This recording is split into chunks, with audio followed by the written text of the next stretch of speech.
This is the kind of sight that the end of the Cold War promised to provide. As a team of cosmonauts prepared for launch behind a glass screen, an American climbed into a Russian spacesuit to ride on a Russian rocket. This morning, Dr. Norman Thagard, veteran of 4 US shuttle flights, left mission headquarters at Baikonur for a flight to Russia's Mir Space Station. The cosmonauts are now inside the capsule, an American alongside the 2 Russians.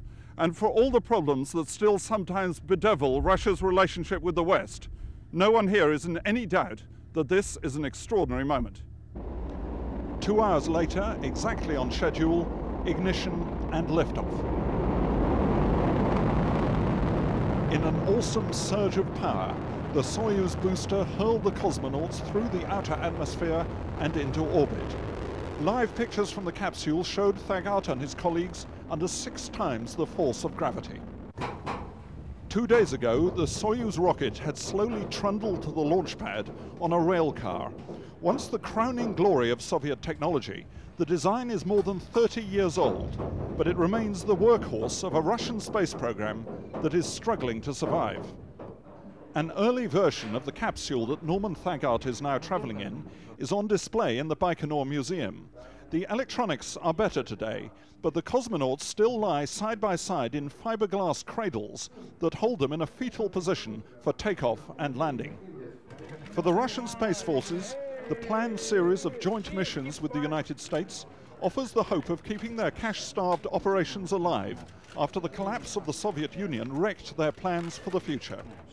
Today, the Russian space shuttle, Buran, is mothballed after just 1 unmanned test flight. The Yeltsin government simply cannot afford to use it.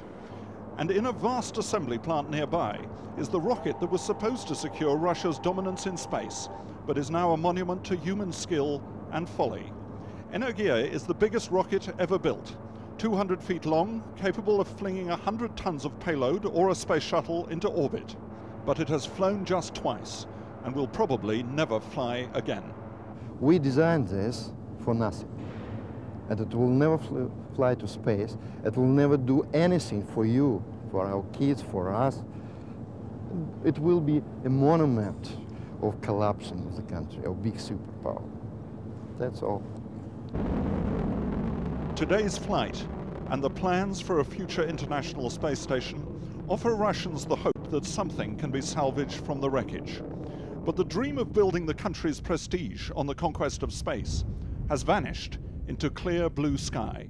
Julian Mannion, News at 10, Baikonur.